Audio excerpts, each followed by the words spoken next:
नमस्कार, स्वागत है आपका। आपके साथ मैं हूं प्राची पाराशर। यूपी विधानसभा चुनाव में अब बस चंद हफ्तों का वक्त बाकी रह गया है। इसके पहले किस दल की कैसी है तैयारी, कौन सी पार्टी किस पर पड़ रही भारी, कौन सा नेता किससे मिला, किस नेता ने बनाया कौन सा फॉर्मूला, समझाएंगे आपको। तो आइए शुरू करते हैं यूपी चुनाव का सबसे बड़ा रण 7 का समीकरण।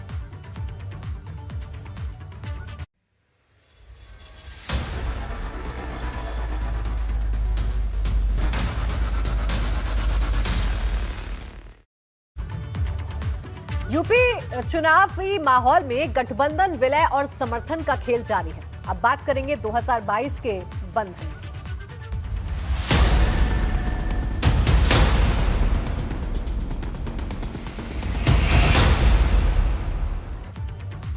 और देखिए, बड़ी खबर इस वक्त की मुजफ्फरनगर से है। भाकियू राष्ट्रीय अध्यक्ष ने एसपी आरएलडी गठबंधन को समर्थन देने का ऐलान कर दिया है। सिसौली में नरेश टिकैत ने गठबंधन के पक्ष में समर्थन का ऐलान किया है। अच्छी तरह से चुनाव को लड़ो, आप लोगों की प्रतिष्ठा की बात है, ये नरेश टिकैत ने कहा है।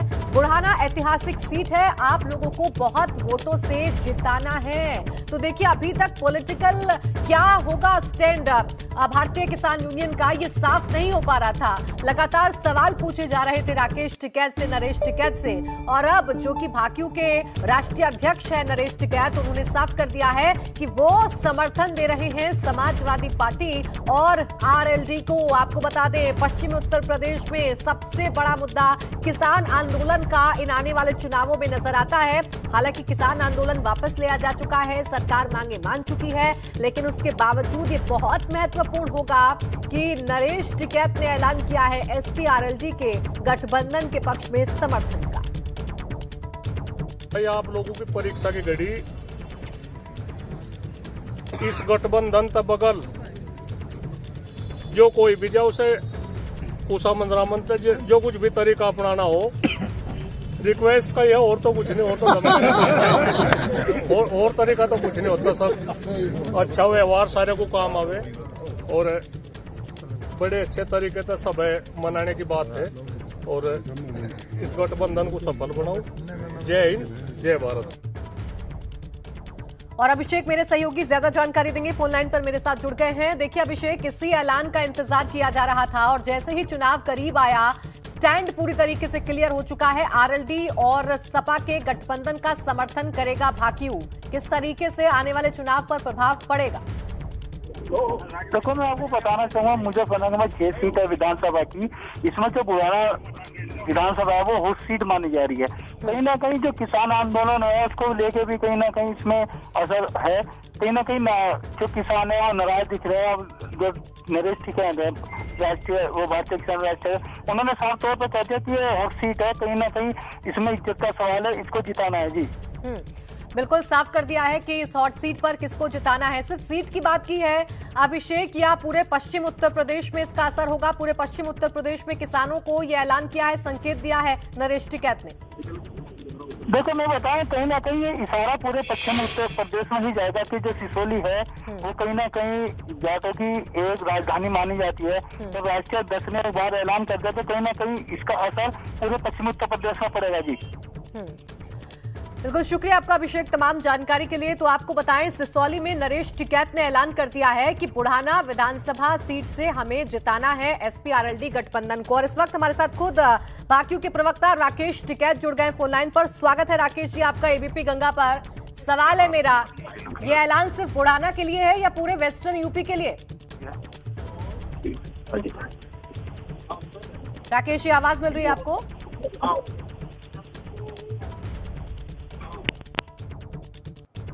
राकेश जी, आवाज मिल पा रही है? चलिए, राकेश जी से संपर्क शायद नहीं हो पा रहा है, लेकिन देखिए बहुत बड़ी खबर है इस वक्त की, क्योंकि किसानों पर सभी की निगाहें टिकी हुई थी और लगातार भाकियू की तरफ टकटकी लगाए देखा जा रहा था कि आखिर वहां से क्या संकेत दिया जाता है, क्योंकि बार बार सवाल पूछे जाते थे लेकिन इन सवालों का जवाब नहीं मिलता था। अब नरेश टिकैत, जो कि भाकियू के राष्ट्रीय अध्यक्ष है, उन्होंने ये कहा है कि बुढ़ाना सीट से आरएलडी और सपा के गठबंधन को जिताना है। साफ तौर पर इसके मायने ये समझे जा जा सकते हैं, निकाले जा सकते हैं कि ये संकेत पूरे वेस्टर्न यूपी में जाएगा, पश्चिमी उत्तर प्रदेश में जाएगा और आने वाला जो चुनाव है ये वाकई में बहुत दिलचस्प हो जाएगा अगर इस तरीके से समीकरण जाते हैं तो। और बड़ी खबर इस वक्त की यह भी है कि समर्थन को लेकर अलग अलग नजर आ रही है दोनों टिकैत भाइयों की राय। राकेश टिकैत ने किसी भी दल का समर्थन करने से इनकार किया है। आपको बता दें कि समर्थन नहीं करने का ऐलान किया है राकेश टिकैत ने। ये इस वक्त की बड़ी खबर आपको बता रहे हैं। दोनों भाइयों की जो राय है वो फिलहाल अलग अलग नजर आ रही है, क्योंकि नरेश टिकैत को हमने सुनवाया आपको। नरेश टिकैत साफ तौर पर कह रहे हैं आरएलडी और समाजवादी पार्टी के गठबंधन का समर्थन करना है, लेकिन देखिए यहां पर सियासी समर्थन को लेकर दोनों भाइयों की राय अलग नजर आ रही है, क्योंकि राकेश टिकैत ने किसी भी दल का समर्थन नहीं करने का ऐलान किया है, क्योंकि लगातार राकेश टिकैत ये कहते आ भी रहे थे। तो कहीं से नहीं, हम तो सड़क का चुनाव लड़ेंगे, जनता का चुनाव हम तो लड़ रहे। पार्टी का मंच नहीं, हम किसी का नहीं करेंगे, किसी को समर्थन नहीं, हमारा कोई समर्थन नहीं। हमारे वहाँ पर सब लोग आते हैं, हमारा सबको आशीर्वाद है, जाओ अपना शांतिपूर्ण तरीके से चुनाव लड़ो। वजह से 13 महीने आंदोलन करना पड़ा, उनको तो आशीर्वाद नहीं ही देंगे। अब ये कह रहे कि जो भी आओगा हम उसे कह रहे कि शांतिपूर्ण तरीके से अपना चुनाव लड़ो। किसको कह देंगे अगर वो घर पर दरवाजे पे आ गया तो उसे कहेंगे कि नहीं तुम यहाँ मत आओ भाई, तू जा। तो जो आ रहा अपना प्रसादा चक, उसके लिए लंगर भंडारे लगे हुए हैं घर पे, अपना खाओ ले और अपना शांति से अपना चुनाव लड़ो, ये कहते हैं। सियासत में इशारों के अपने अलग मायने हैं और इशारा हुआ है बुढ़ाना सीट से, सिसौली गांव से, जो कि जाटों की राजधानी भी कही जाती है। देखना होगा क्या असर चुनावों में पड़ेगा। बहरहाल जैसे जैसे विधानसभा चुनाव का समय नजदीक आ रहा है, नेताओं के बीच वार पलटवार का दौर तेज हो गया है। सपा और भाजपा आमने सामने है, वहीं भारतीय किसान यूनियन के सियासी बयानों से भी माहौल गरमाने लगा है।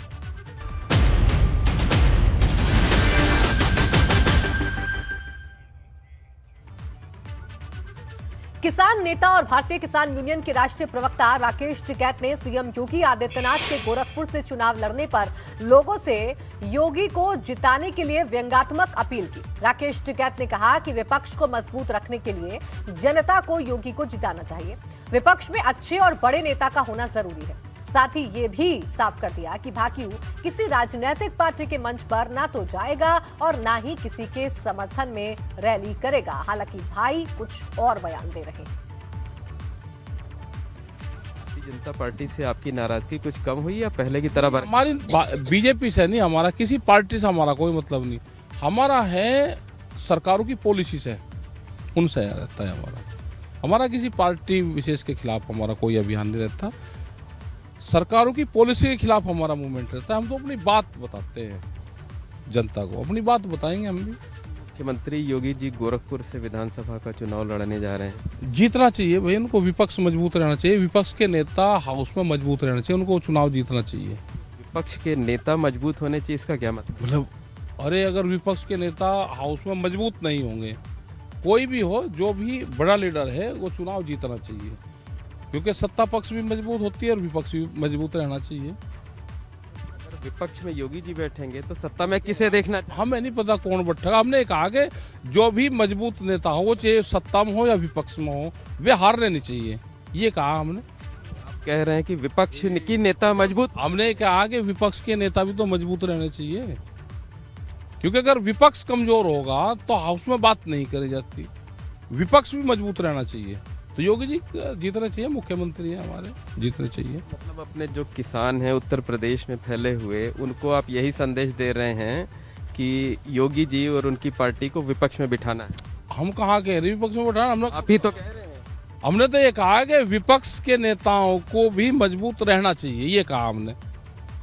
भाई नेता अजय किसको पता, भाई आप बता दो, आप अगर इतने बड़े ज्योतिषी हो गए किसकी सरकार बनेगी? हमने कहा कि जो मजबूत लीडरशिप है वो जीतनी चाहिए, वो चाहे सत्ता में बैठे या विपक्ष में बैठे। तो योगी जी तो मजबूत है, तो विपक्ष के नेता भी मजबूत रहने चाहिए, ये कहा हमने। आप तो घुमा फिरा का बात करो। योगी जी तो अभी सत्ता में ना, वही तो मैं कह रहा हूं। अभी तो जब चुनाव होगा तो चुनाव सत्ता में थोड़ा हो रहा, जब चुनाव जीत जाएंगे तो जब ही तो बाद में तो मुख्यमंत्री बनेगा। ठीक है, धन्यवाद। तो ये थे राकेश टिकैत जो कि इशारों में ये कह रहे हैं कि उत्तर प्रदेश में इस बार सत्ता परिवर्तन होगा और मुख्यमंत्री योगी आदित्यनाथ को विपक्ष में बैठना होगा। कैमरामैन रोहित श्रीवास्तव के साथ मोहम्मद मोइन, एबीपी गंगा, प्रयागराज। यूपी चुनाव 2022 की जंग बेशक जोरदार और दिलचस्प होने वाली है। भाजपा और सपा आमने सामने है, या यूं कहें कि मुख्यमंत्री योगी आदित्यनाथ और सपा अध्यक्ष अखिलेश यादव के बीच जुबानी जंग तीखी और तल्ख होती जा रही है। दोनों एक दूसरे के खिलाफ वार और पलटवार का कोई भी मौका नहीं छोड़ रहे हैं। मुख्यमंत्री योगी आदित्यनाथ ने सपा के टिकट बंटवारे को लेकर तंज कसते हुए कहा कि उन्होंने आपराधिक इतिहास वालों को टिकट दिया है। वहीं अखिलेश यादव ने भाजपा और उसकी सरकार पर झूठ और नेगेटिव पॉलिटिक्स का आरोप लगाया। यूपी चुनाव 2022 की जंग दिलचस्प और जोरदार तो देखिए लगातार होती जा रही है, क्योंकि एक दूसरे पर पलटवार तमाम जो नेता हैं वो करते हुए नजर आ रहे हैं।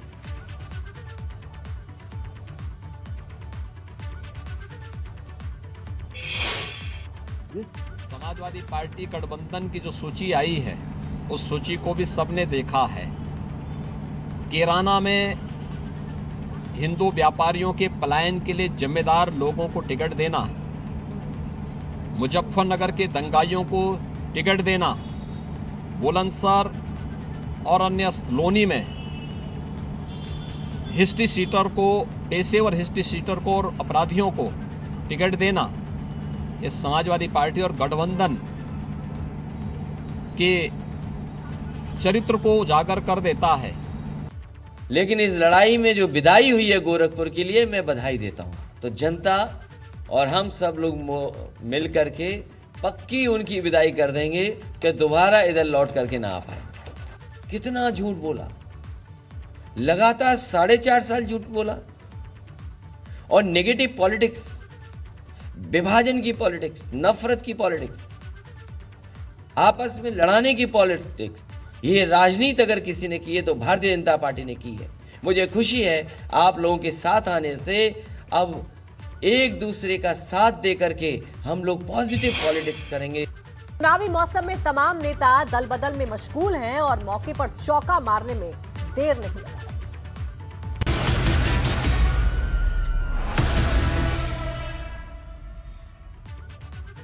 चुनावी मौसम में नेताओं का दल बदलू कार्यक्रम जारी है। भाजपा छोड़ने वाले और मंत्री पद से इस्तीफा देने वाले स्वामी प्रसाद मौर्य और धर्म सिंह सैनी की तरह आज दारा सिंह चौहान भी साइकिल पर सवार हो गए। लखनऊ के सपा दफ्तर पर पार्टी अध्यक्ष अखिलेश यादव की मौजूदगी में दारा सिंह चौहान ने सपा का दामन थामा। अखिलेश ने दारा सिंह चौहान का स्वागत करते हुए उन्हें सपा की सदस्यता दिलाई। इस दौरान दारा सिंह के तमाम समर्थक भी सपा में शामिल हुए। इस मौके पर दारा सिंह चौहान ने भाजपा के खिलाफ जमकर प्रहार करते हुए सपा की सरकार बनने का दावा किया।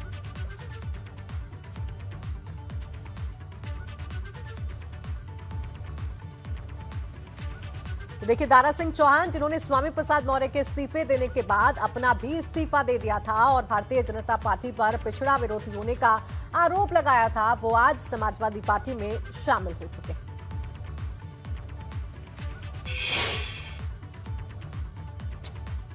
मैं कहना चाहता हूं, केवल पिछड़े दलित, नौजवान और किसान ही नहीं, ब्राह्मण भी बड़े पैमाने पर आज भारतीय जनता पार्टी से नाराज है। इसलिए मैं कहता हूं कि 85 तो हमारा है, 15 में भी बंटवारा है। इसलिए मैं कहना चाहता हूं माननीय अखिलेश यादव जी, आप उत्तर प्रदेश के पूरे प्रदेश का हमारी मीडिया के साथी जानते हैं और बहुत लोग छटपटा रहे हैं आज समाजवादी पार्टी के साथ जुड़ने के लिए, क्योंकि आपने बैन लगा दिया है। लेकिन मैं कहना चाहता हूं, सारे समाज के लोग पूरी तरीके से मन बना लिए हैं माननीय अखिलेश यादव जी के नेतृत्व में। केवल सरकार बदलने के लिए नहीं, उत्तर प्रदेश की सरकार को बदलेगी। आने वाले भारत के भविष्य के रूप में माननीय अखिलेश की तरफ लोगों को निगाहें लगी हुई हैं। हमारे भारतीय जनता पार्टी के मुख्यमंत्री उद्घाटन ही नहीं करना चाहते थे। मैं देखता था वहाँ एक डायरेक्टर आया, दूसरा डायरेक्टर आया, एक तारीख दी, दूसरी तारीख दी, डायरेक्टर हट गया, दूसरा डायरेक्टर आ गया, फिर तीसरा डायरेक्टर आ गया, तारीखें बदलती रहीं। लेकिन इन्होंने हिम्मत करके और पूरी बहादुरी के साथ उस लाइन सफारी का उद्घाटन किया, एनिमल सफारी का उद्घाटन किया। और सबसे बड़ी बात यह थी कि आपने नेताजी और समाजवादी पार्टी को कहा कि इन्हीं की वजह से इतनी अच्छी लाइन सफारी बनी। मुझे उसी दिन लग गया था कि कि अब इनको साथ लाना है। एक अंग्रेजी में कहावत है, strike the iron when it is hot. तो हमने तभी इनको लिया अपने साथ जब हमें लाना था। पारा कहीं खुशी तो कहीं नाराजगी वाले हालात पैदा कर रहा है। लखनऊ में सपा नेता ने खौफनाक कदम उठाया तो वहीं 2 दिन पहले मुजफ्फरनगर से बसपा नेता का रोते हुए वीडियो वायरल हुआ, जिसमें वो टिकट ना मिलने और अपनी ही पार्टी के नेताओं पर रुपए वसूलने का आरोप लगाया।